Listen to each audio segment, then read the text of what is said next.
slammed my hands onto the table frustratedly. My boyfriend, Jelani, who was sitting on the sofa watching a movie, looked across at me. Babe, what's wrong? It's this stupid laptop charger. I held it up annoyed. It's not working. Well, you can either sit there and get upset with the charger, or you can purchase a new one on Amazon. I hate purchasing products online. I never get what I purchase. Everywhere is closed, babe. What other choice do you have? Jelani did have a point. I needed my laptop to work, so I decided to purchase a charger via Amazon. Little did I know that making that purchase was going to change my life forever. Hi, my name is Cindy, and boy, do I have a story for you. But before I get to that, don't forget to like and subscribe to our amazing channel. Of course, smash that notification bell so you'll know when our new stories are posted. The next day, my Amazon package arrived. I took it to the table and opened it up. You've got to be kidding me, I groaned in despair. Jelani's head peeked over my shoulder and he chuckled. This isn't funny, I protested. Jelani reached into the box and pulled out the man's gold watch that was snuggled comfortably in the box. I'm sorry, babe, but you really do have the worst luck when ordering products online. He slipped the gold watch onto his wrist and admired it. Don't worry, I'll place another order today, okay? I nodded. There was nothing else I could do but wait. After a few hours, the package arrived and inside was a brand new charger. I quickly forgot about the watch and set out to complete my work projects. Later that week was Jelani's and I's 3rd anniversary. We exchanged gifts. Jelani got me a gorgeous charmed bracelet. When I handed Jelani's gift, I looked at him. It may not be as nice as the one in the Amazon package, but I hope you like it. Jelani looked at me suspiciously and opened his gift. He smiled broadly as he took it out of the gift box. I could see why you were upset when you opened the Amazon package. Yes, people, I purchased a watch for Jelani about 3 weeks ago. On the back was an inscription, "Time stands still when I'm with you." He leaned over and kissed me. Thanks, babe. It's what I always wanted. He removed the gold watch from his wrist and replaced it with the one I bought. I still have another surprise for you. He took my hand and kissed it gently. My eyes lit up. I asked Devin if we could use his cafe tonight for our anniversary dinner. We always go to dinner, and I didn't want to break tradition. A few hours later, when we arrived at the cafe, the counters were lined with flowers and candles. In the middle of the cafe was a table set for 2. And guess what, guys? He proposed! And of course I said yes. We had an amazing dinner. By the time we left the restaurant, I was on cloud 9. Nothing could have happened that night to change my mood. Or so I thought. As we walked towards the car park, I was admiring my ring when the unthinkable happened. A black car pulled up next to us. I felt something hit me over the head. I staggered and through dazed eyes, I looked on in horror as Jelani was forced into the car. No! I cried as I reached out for him. The car sped off and I tried to run after it, but I looked like a newborn cat, tripping over my own 2 feet. After a few seconds, I sank to the ground and cried. Eventually, I was able to pull out my phone from my purse and call the police. I sat on one of the benches outside the cafe and waited for the police. When they arrived, they took my statement. Before leaving, they advised me to go to the hospital and get my head checked out. I nodded and they left. I didn't want to go to the hospital. I wanted to find my fiancé. Luckily for me, the keys to the car were in my purse. I hopped into the car and tried to figure out why anyone would want to kidnap Jelani. As soon as I got home, I sat by my phone and hoped that the kidnappers would call. At least I would know if Jelani was okay. I must have fallen asleep because my eyes shot open when I heard my phone ring. It was a private number. This has to be them, I thought to myself. Hello? Hello, Cindy. The way he said my name made the hairs on the back of my neck stand firm. The male voice on the other end continued. The watch that you received a few days ago, it is very valuable to me. Tomorrow, bring it to the old docks on Pier 1 for 10 p.m. Don't contact the police. The line went dead. I went to the dresser where Jelani kept his watch and picked it up. What's so valuable about this watch? I scrutinized front and back. Suddenly, the cap behind the watch popped off and a computer chip fell out. Well, I'll be damned, I muttered to myself as I picked up the chip. Okay, Cindy, you can't call the police or Jelani is done for. You'll need to find out what's on the chip. I called my ex-boyfriend Ryan, who was obsessed with anything techie. I told him what happened and asked if he could bring the chip tonight for him to check out. Sure thing, Cindy. Anything I can do to help. Immediately, I placed the chip in my purse and hopped into the car. Upon arrival at Ryan's, I handed him the chip. While he worked on removing the passwords from the chip, I paced aimlessly. Cindy, if you don't stop pacing, you'll owe me a new carpet. Ryan joked. Sulking, I sank myself into the sofa and closed my eyes.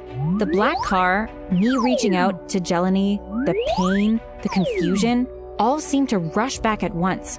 I felt someone touch me lightly and I jumped. I'm sorry, I didn't mean to startle you. Ryan's face was filled with concern. Do you need water? A soda? I gulped hard and looked at Ryan's clock on the wall. It was 2 a.m. No, I'm okay. I rubbed behind my neck. What did you find? Come and check this out. Ryan walked back to the computer and I followed. It took me a while to crack it, but I did. Cindy, you've come across something that could put a lot of people away for a long time. Do you recognize any of these names? I squinted as I looked through the names on the computers. Hey, is that Tom Morgan, as in the Judge Tom Morgan? The one who released Sylvester Riley even though there was evidence to put him away for 20 years? Yep, you're correct. This chip holds account numbers, money transfers, and names of lawyers, judges, police officers, senators. If they're dirty, their name is on this payroll. I felt the room spinning. The last thing I remember was someone holding me before I fell to the ground and everything went black. I woke up groggy the next morning trying to figure out where I was. Then everything that happened before came rushing back. Ryan walked into the room with a tray. On it were bacon, eggs, pancakes, juice, and a bottle of painkillers. You gave me quite a scare. You have a nasty bump on the back of your head that you need to check out. I'll be okay, I said as I opened the bottle of painkillers. I popped 2 in my mouth and gulped down some of the juice. I've made 2 copies of the chip. I'll keep one and I'll give you the next one.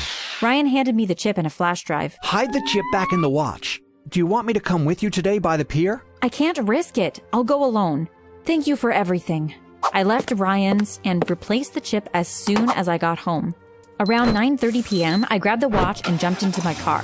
Once I got to the pier, I didn't even have time to turn off my engine before someone yanked open the driver's door and dragged me out the car. He was a muscular guy covered with tattoos. Do you have the watch? I nodded. It's in the car in my purse. He nodded to one of the guys with him who dumped the contents of my purse on the passenger seat.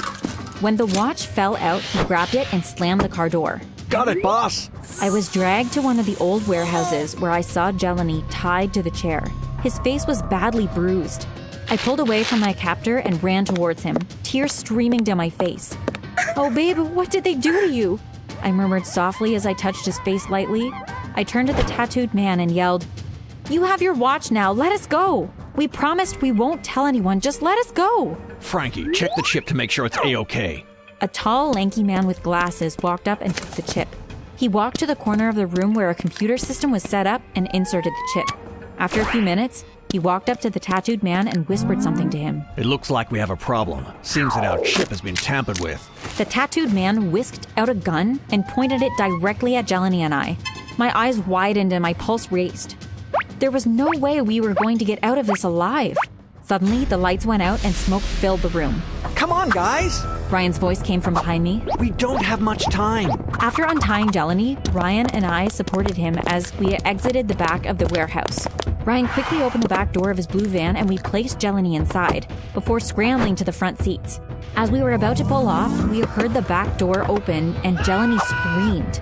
Ryan and I looked back in horror as the back door of the van was open. The tattooed man had Jelani by the neck, dangling a few inches from the ground. Jelani kicked in the back of the van door and, with his last bit of strength, shouted, Go! Ryan sped off and I looked in the rearview mirror. Jelani was tossed to the ground like a rag doll. The tattooed man stood over him with a gun. The last sound I heard before we drove out of the parking lot was one single explosion. Ryan pulled up to the police station a few minutes later. By then, I was crying uncontrollably. With his help, I was able to go into the station and make a report about everything that happened. I also gave them a copy of the file that I kept in my shoe for safekeeping.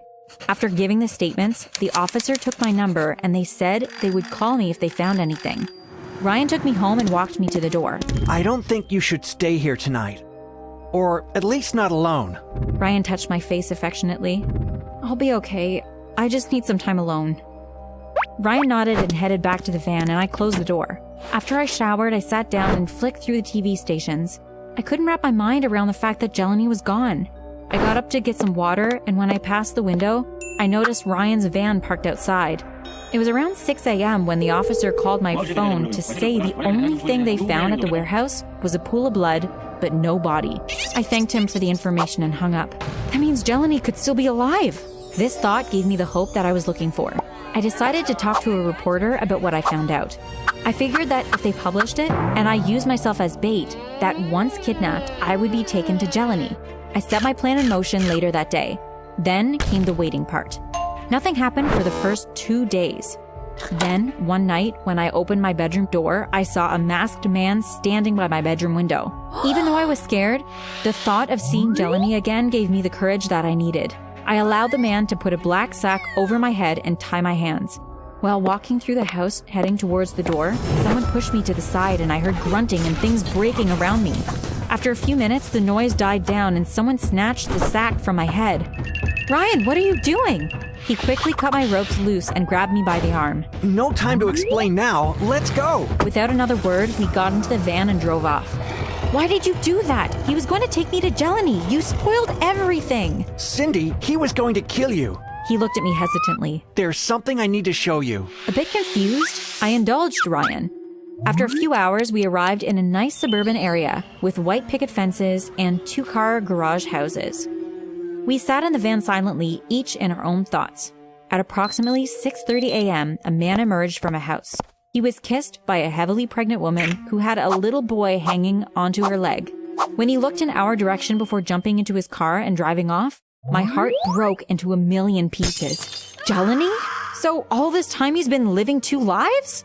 Ryan squeezed my hand comfortingly. There is something else that I need to tell you. Ryan went on to tell me that he was an undercover agent, and now that everything has been exposed by me, there is a bounty on my head and I have to go into the witness protection program. He said that Jelani was working with the kidnappers to fake his death so he could come back to his family. I couldn't believe that I had risked my life and my freedom for someone who didn't love me. I felt broken and I felt betrayed. That day, I decided that before I closed my eyes for good on this earth, Jelani was going to pay. Do you want to see part 2 of my story where I get my revenge on Jelani? Then get this video to 20,000 likes.